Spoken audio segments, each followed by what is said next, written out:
έτοιμα να αρχίσει το μάτς. Επεισόδια έχουν ξεκινήσει στο περιβάλλοντα χώρο του γηπέδου. Τι σαν να σπούτο κάγκελο γίνεται. Ναι, Γιώργο. Σύμφωνα με τα ρεπορτάζ, οι δυνάμεις της αστυνομίας προσπαθούν να εμποδίσουν δύο ομάδες οπαδών των Αιωνίων που θέλουν να σπάσουν τα κεφάλια τους, σπάζοντας τα κεφάλια τους. Μιλάμε αίμα και άμμος γίνεται, έτσι. Θα δούμε τώρα σε αυτό το γράφημα της εταιρείας στατιστικών το σκορ μέχρι στιγμής. Χάνουμε άντρες με πολύ γρήγορους ρυθμούς. Πόση ώρα έχουμε? Σε 4 λεπτά χάνουμε και τις εφεδρείες του Εύρου. Πρέπει να ζητήσουμε να τον ξυπνήσουμε. Είστε σίγουρος?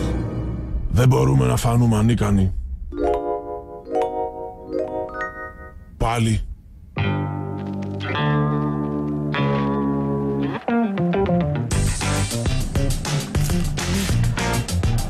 Η αγωνία ήταν έκφυλη στα πρόσωπα των αθλητών. Το κοινό παραλυρούσε περιμένοντας τη μητέρα των μαχών. Τα λιοντάρια είχαν να ταγιστούν 3 μέρες και τα νεύρα όλων ήταν πιο τεντωμένα και από το τόξο του Οδυσσέα τη στιγμή που σημάδευε τους μυστήρες μέσα στο ίδιο το σπίτι. Που ήταν πολύ τεντωμένο, παρόλο που ήξερε ότι η σύζυγός του, όπως όλοι έλεγαν, του είχε παραμείνει απολύτως πιστή όλα αυτά τα χρόνια που αυτός ξενό. Ναι, βεβαίως. Μεν είπε για τελευταία φορά, μπορείς να μας πεις γιατί μιλάς έτσι? Η απάντηση ήταν όχι.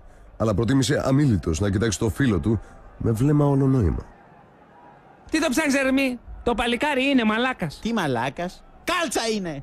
Ο Μένιπος σκέφτηκε 3 τουλάχιστον επιχειρήματα για να αποδείξει πως το κάλτσα δεν ήταν βρισιά, αλλά βασικά διαφόρησε και χαμογέλασε συγκαταβατικά με την άγνοια του αναλαφρού φίλου του. Αναλαφρού! Τι θα πει αναλαφρού? Τι θα πει, ρε βαμάσκυλα? Ήθελε να πει πολλά, αλλά ο χρόνος όπως πάντα ήτανε πολύ λίγος. Θα το σκοτώσω! Να το σκοτώσω εγώ! Ο χρόνος, όπως είχε ξαναπεί, ήταν πράγματι λίγος. Θα το σκοτώσω! Θα σε σκοτώσω! Ρε Χάρη, άστο Παναθεμάτο. Αντώνη, πάρ' το αγόρι μου. Δεν θα το χρειαστώ άλλο. Ιδιαίτερα ενδιαφέρον έχει να δούμε σήμερα τη μάχη Λάζαρου και Αβραάμ. Πράγματι, άλλωστε μην ξεχνάμε ότι ο ένας αρνείται να πεθάνει και ο άλλος δεν κολλώνει πουθενά. Χαρακτηριστικά ικανά να γίνουν την πλάστικα προς το ένα ή το άλλο κλισέ. Έτσι είναι, Γιώργο. Να σημειώσουμε ότι σήμερα για πρώτη φορά θα χρησιμοποιηθεί το μηχάνημα φιλτραρίσματος υπομολογιών που λογοκρίνει αυτόματα τις άσχημες λέξεις, επιτρέποντας στον τηλεθεατή να απολαμβάνει την ατμόσφαιρα του γηπέδου χωρίς τις ασχήμιες του. Ας πάρουμε λοιπόν μια αίσθηση από τον πύρινο κόσμο που έχει κατακλείσει το γήπεδο. Σιλό, στο το θρυλό, και σε μιλαιότες, που σπάνε όλοι. Είναι σαν το Beverly Hills κάτι, όλοι έχουν πάει με όλους στο ελληνικό ποδόσφαιρο. Είναι λαγί και χούλικα το σπρέι, μα κατά βάθος είναι όλοι γκέι. Παναθηναϊκός είσαι. Κάσε! Είναι ο Λεωφόρος. Κάστε! Ερμή, εσένα βρίζω. Δεν λένε εμένα.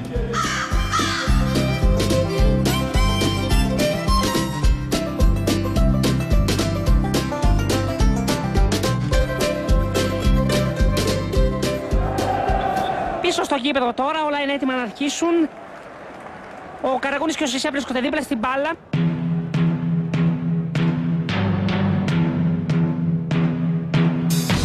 Ο διαιτητής μένει πως βάζει τη σφυρίχτρα στο στόμα και...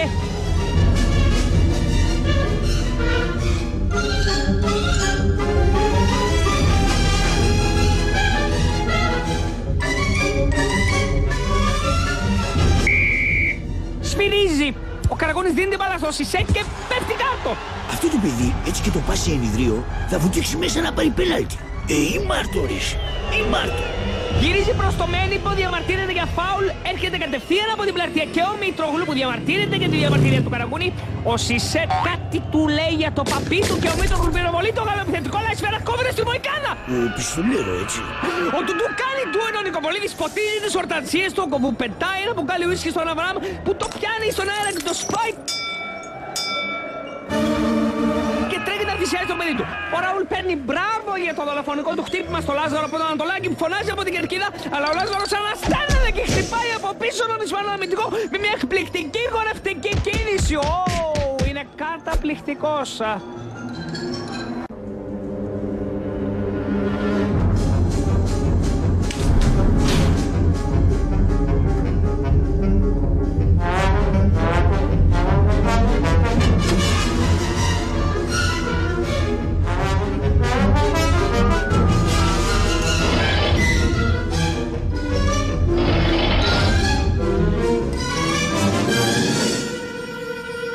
Πόσους έχουμε?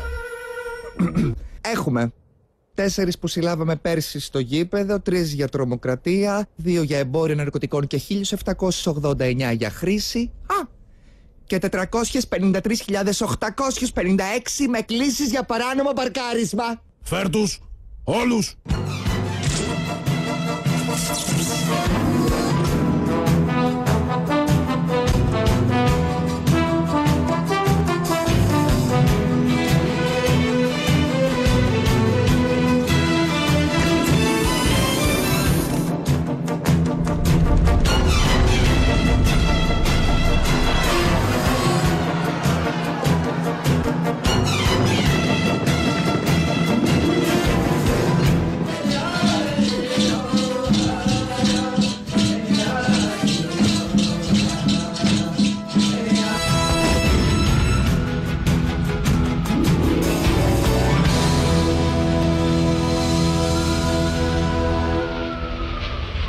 Κουράστηκα, αλλά τα κατάφερα. Διέλυσα την Αθήνα. Την έκανα την Αθήνα μπουγάτσα με λαμπόγιαλα. 1,4 εκατομμύρια αυτοκίνητα. 125.866 βιτρίνες και 567 φανάρια. Όλα μόνος μου και όλοι ασχολούνται με τους μαλάκες τους καπροβάζελους. Και εμείς βρήκαμε ευκαιρία και περάσαμε 1257 νέα μέτρα.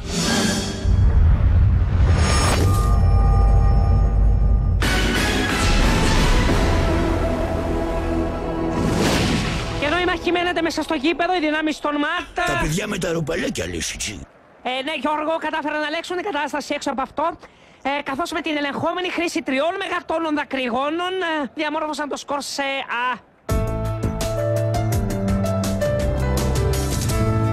Δεν μου λες, Μάνολο, αυτά τα δακρυγόνα είναι λιγμένα?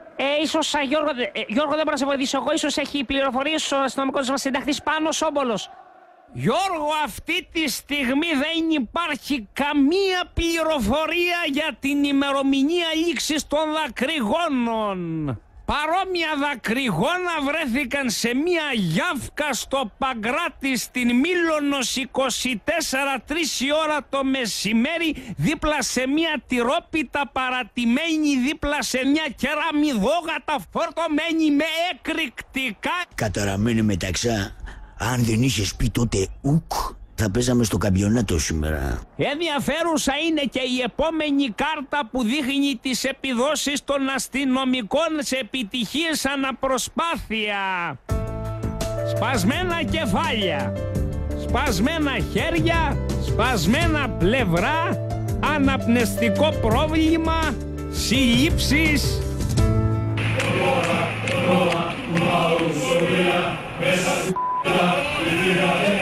Απορώ πώς το μάθανε όλο αυτό το σύνθημα. Είμαι σίγουρος ότι όλοι αυτοί είχαν την ίδια ικανότητα απομνημόνευσης και στο σχολείο.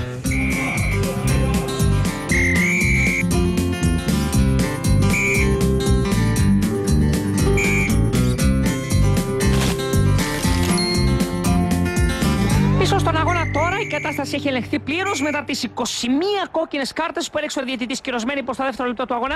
Η Μάρτον! Η Μάρτον, ρε Μάνολο, η Μάρτον! Τελευταίος παίκτης στο γήπεδο ο Αβραάμ, ο οποίος ψάχνει μανιωδώς κάποιον να θυσιάσει. Μάνολο, εσύ και ο Ισαάκ που δεν... Η Μάρτον την έφαγε τελικά, έτσι. Τον ήπιε. Ερμή, τι κάνουμε τώρα? Έτσι όπως θα κάνουμε μαλαχίες με τις φυρίχτρα δεν βλέπω να τους σκοτώνει κανένας. Γι' αυτό τόσες χιλιετίες δεν έγινες τίποτα παραπάνω από ένας απλός ταπεινός βαρκάρης. Γιατί δεν έβλεπες την ευκαιρία όταν εμφανιζόταν μπροστά στα μάτια σου. Τι εννοείς? Εννοώ ότι έχουμε μέσα στις 4 γραμμές ενός γηπέδου γεμάτο με εξαγριωμένο κόσμο τον Μένιπο και ένα ψυχασθενή με ένα σπασμένο μπουκάλι που ψάχνει κάποιον να σκοτώσει. Είσαι πονηρός? Σαν ελάφι. Και τότε ο Εμένυπος αναφώνησε με όλη τη γενναιότητα που είχε μέσα του τα ίδια λόγια που είχε ακούσει από το φίλο του τον Τσε λίγες στιγμές πριν από το θάνατό του. Του Τσε, όχι του Μένυπου, γιατί ο Μένυπος δεν έχει λεφτά για να πεθάνει. Ξέρω πως πρέπει να με σκοτώσεις. Ρίξε δίλε. Δεν θα σκοτώσεις παρά μόνο έναν άντρα. Ναι, τέλος πάντων κάτι τέτοιο. Το μαλάκα στο κέντρο άρπαξε! Φάτονα το μαλάκα! Και τότε εκείνος απλά έβγαλε την κόκκινη κάρτα από το τσεπάκι του. Είπα, έβγαλε την κόκκινη κάρτα από το τσεπάκι του. Εμπρός καλή μου κάρτα. Εμπρός καλή μου κόκκινη κάρτα. Έτσι Καριολάκι. Ταχυδρόμε. Παίζεις βρώμικα. Και ο θεός των κλεφτών γέλασε τελευταίος τελικά. Άρχισες εσύ τώρα. Κατά πάλι σήμερα σύντεκνε. Μόνο με θαύμα γυρνάει τώρα. Ρε παίξτε μπάλα τώρα που θέλετε και θαύματα. Να σου πω Κώστα, πρέπει να φύγω. Πάρε με λίγο πριν το σφυρίξει, εντάξει.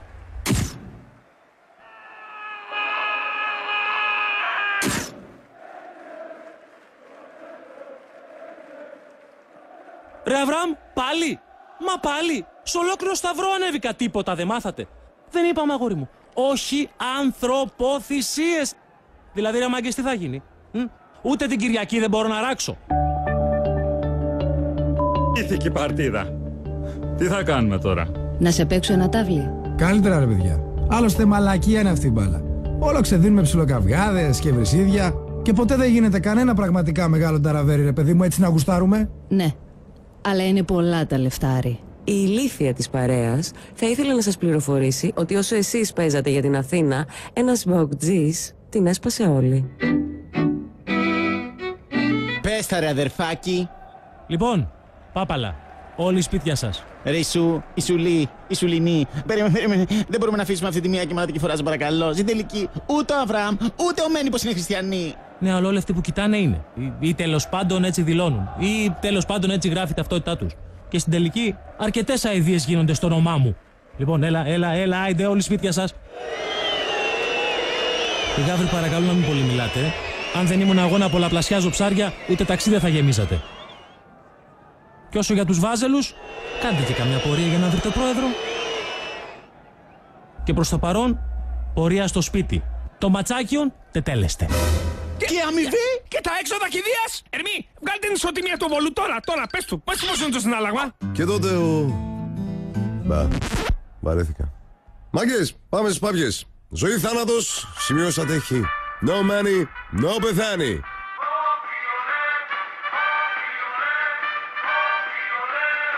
Ναι, έλα ρε Κωστή. Ακόμα, Και πόσα λεπτά καθυστερήσεις? Καλά, θα δω τι μπορώ να κάνω.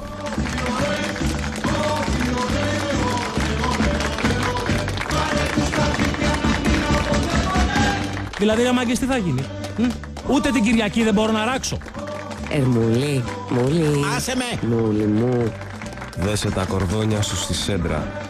Να σε παίξω ένα τάβλι. Δεν γίνεται, μούλη. Τελικό. Λοιπόν, κοιτάξτε, επειδή σήμερα διδάξαμε αρχές,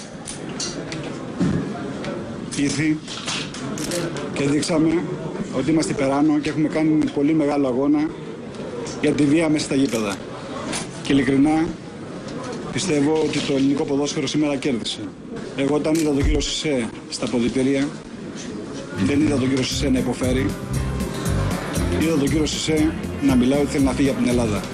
Αν ο κύριος Σισέ θέλει να φύγει από την Ελλάδα, χωρίς φούστες και μπλούζες, μπορεί να αποχωρήσει.